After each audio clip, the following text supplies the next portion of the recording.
వచ్చినటువంటి పెద్దలందరికీ నమస్కారాలు. అయితే ముందుగా చూసుకున్నప్పుడు మా డిమాండ్లన్నీ కూడా లిటరల్గా మీకు ఇవ్వడం జరిగింది సార్. కానీ ప్రాబ్లం వచ్చేసి ఓవరాల్గా చూసుకున్నప్పుడు ఏమవుతుందంటే మా ఉద్యానానికి ప్రత్యేకత అనేది లేకుండా అయిపోతుంది సార్.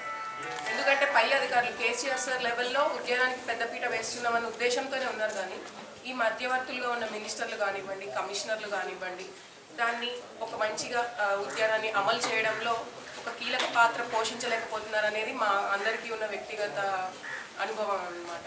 ఎందుకంటే ఎప్పుడు మేము వెళ్ళా కూడా ఉద్యాన విద్యార్థులను ఒక రకంగా చెప్పాలంటే చులకంగా చూడడం, మీకు హెచ్ఓనే లేదు, అదే జీవోనే లేదు, సో మీకు జాబ్స్ ఎక్కడ వస్తాయి అన్న టైప్లో మాట్లాడడం.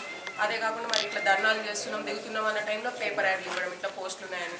జీవో లేని పోస్టులు రావని అందరికీ తెలిసిన విషయమే. సో ఇలా ప్రతిసారి డిప్లొమా వాళ్ళు వెళ్ళినప్పుడల్లా వాళ్ళు ఇంకా బాధతో వెనక్కి రావడమే జరుగుతూ వచ్చింది 16 ఏళ్ళుగా కూడా. అయితే మరి పేపర్ ప్రకటనలకి వీటికి ఎవరం కూడా మొగ్గము. ఇట్లా ఎన్నో ఏళ్ళుగా జరుగుతుందని మేము ఈసారి ఇట్లా పెద్ద మొత్తంలో కూర్చోవడం జరిగింది సార్. అది 13వ రోజు వచ్చింది. మా ముఖ్యమైన ఉద్దేశం సరే ఈ డిమాండ్లు ఇవి ఉన్నప్పటికీ కూడా హార్టికల్చర్కి ప్రత్యేకత ఏదో లేనిది కల్పించమని అడగట్లేదు సార్. మనం చూసుకున్నప్పుడు జిల్లాల వారీగా చూసుకుంటే వరంగల్లో మిర్చి ఎక్స్పోర్ట్ క్వాలిటీ మిర్చి, మామూలు మిర్చి కూడా కాదు, అందులో చట్పటా వెరైటీస్ అని చాలా రకాలు ఉన్నాయి సార్. అలాగే మళ్ళీ కస్టర్డ్ యాపిల్కి మొదలు అంటే సీతాఫలం మొదలు మహారాష్ట్ర రైతులు వచ్చి రూట్ స్టాక్స్ కింద కానివ్వండి కొన్ని కత్తరింపులు తీసుకొని వెళ్ళి అక్కడ పండించి ఆ పండ్లని ఒక ఎక్స్పోర్ట్ క్వాలిటీ అని దానికి ఒక ట్రేడ్ నేమ్ లాగా పెట్టి అమ్మడం జరుగుతుంది. దాని మూలం అంతా మన రాష్ట్రం నుండి వెళ్ళేది అక్కడ ఇంకొక పేరుతో ఇంకొక క్వాలిటీతో అమ్మడం అనేది జరుగుతుంది. అదే ఫలాలు ఇక్కడ వండినప్పుడు దానికి అంత క్వాలిటీగా ఇట్లా లేకుండా అయిపోతుంది. మధ్యవర్తుల దందా కూడా బాగా నడుస్తుంది. మహబూబ్ నగర్ చూసుకున్నట్టయితే బిర్లకు మారిపోయారు. అన్ని పూలు, చాలా రకాలమైన పూలు అన్నిటికీ కూడా మన మహబూబ్ నగర్ జిల్లా చాలా కీలకమైన పాత్ర పోషిస్తుంది. ఖమ్మం మొదలగు వాటిలో ఆయిల్ పామ్ కానివ్వండి, కొబ్బరి చెట్లు కానివ్వండి, ఇట్లా ప్రతి చోట జిల్లాల వారీగా దానికి ప్రత్యేకత ఉంది మా హార్టికల్చర్ క్రాప్స్కి సంబంధించి. సో మా కోరికల్లా ఏంటంటే ఈ ఉద్యానానికి ప్రత్యేకమైన ఒక హోదా అనేది కల్పించినట్టయితే మన రైతులకు ఎంతో పెద్ద మేలు చేసినట్టు అవుతుంది సార్. అందరూ విసుకెత్తిపోయారు.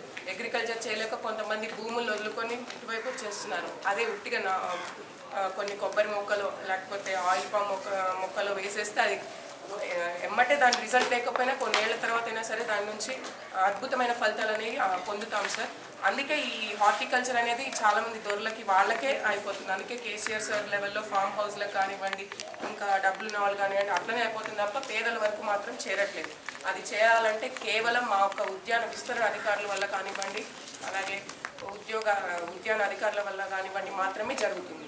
అందుకే మేము డిమాండ్లుగా వాటిని పెడుతూ ఓవరాల్గా చూసుకున్నట్టయితే ఈ హార్టికల్చర్కి పెద్దగా ఏది కూడా వీళ్ళు అద్భుతంగా చెప్పుకున్నంతగా ఏ హోదా కూడా ఇవ్వడం లేదు. సో ఇది మరి అట్లేదా రైతుల దగ్గర నుండి స్పందన లేదా అంటే వాళ్ళు దొండకాయలు, నిమ్మకాయలు, టమాటా ఇవన్నీ అమ్మలేక వాళ్ళు ఇబ్బందులు పడుతున్నారు. ఏ టైంలో ఏది వేసుకోలేని వాళ్ళే అడుగుతున్నారు. ఇక్కడే మా పక్క తోటలోనే ద్రాక్ష తోటలా ఉన్నాయి సార్. అవి ఎన్నో ఏళ్ళు పడితే కానీ అది పందిళ్ళ మీద పాకి నీట్గా తయారవ్వదు. కానీ దిగుబడి బాగానే వస్తుంది. కానీ మద్దతు ధర లేదని చెప్పేసి అదే ద్రాక్ష తోటల్లో వాటిని కొట్టేసి సరే పందిళ్ళు నేను కూరగాయలకు వెళ్తున్నారు సార్. తీగజాతి కూరగాయలకి ద్రాక్ష అనేది ఎంతో పెద్ద గొప్ప మొక్క. అది మన హైదరాబాద్ క్లైమేట్లో తప్ప ఎక్కడ పండదు. కానీ మనకు వచ్చే ద్రాక్ష అంతా మహారాష్ట్ర నుండి. ఇక్కడ లేదా కుతుబ్ షాహీల టైంలో వేల ఎకరాలు, ఎన్నో వేల ఎకరాల్లో ద్రాక్ష పండిన పంట నేటి దాన్నే కోసేసి కూరగాయలకు వెళ్ళాల్సిన పరిస్థితులు వస్తున్నాయి సార్. సో ఎటు వెళ్ళినా కూడా ఒక మద్దతు ధర అనేది కల్పించలేకపోవడానికి కారణం ఒక అవగాహన రైతుల దగ్గర లేకపోవడం. ఏ కాలంలో ఏది వేసుకోవాల్సి వస్తుంది, మొత్తం విస్తీర్ణంలో ఇప్పుడు ఏది ఉంది, నేను ఏది వేసుకుంటే నాకు లాభసాటిగా ఉంటుంది అనే విషయ పరిజ్ఞానం లేకపోవడం సార్. సో రైతుల దగ్గరికి వెళ్ళినా కూడా అగ్రికల్చర్ ఆఫీసర్ అన్నీ చెప్తారని అనుకుంటున్నారు. ఉద్యానాధికారులు ఉన్నారని కూడా వాళ్ళకి కొంతమందికి ఉన్న చోట్ల కూడా తెలియని పరిస్థితి. సో ఒక ప్రత్యేక హోదాగా మరి ఒక్కసారి మా ఉద్యానాన్ని కేసీఆర్ లెవెల్లో కానివ్వండి, ఇట్లా ప్రభుత్వం లెవెల్లో కానివ్వండి ఒకసారి పెద్దగా గళమెత్తి ఇట్లా హార్టికల్చర్ అనేది ఒకటి ఉంది, దీన్ని అందరూ పరిజ్ఞానంలో తీసుకొని ఈ తక్షణమే మాకు ఉద్యోగాలు అనేవి కల్పిస్తే మా తరఫున కూడా మేము నేర్చుకున్న చదువు ఏంటి అనేది మేము కూడా వేలెత్తి చూపగలుగుతాం సార్. సో ఇలా జరిగినప్పుడు మనందరికీ కూడా తెలుగు రాష్ట్రాల తరఫున రైతుల నుండి మంచి ఆనందాన్ని మనం చూస్తాము. రైతు ఆత్మహత్యలు తగ్గిపోతుంది సార్.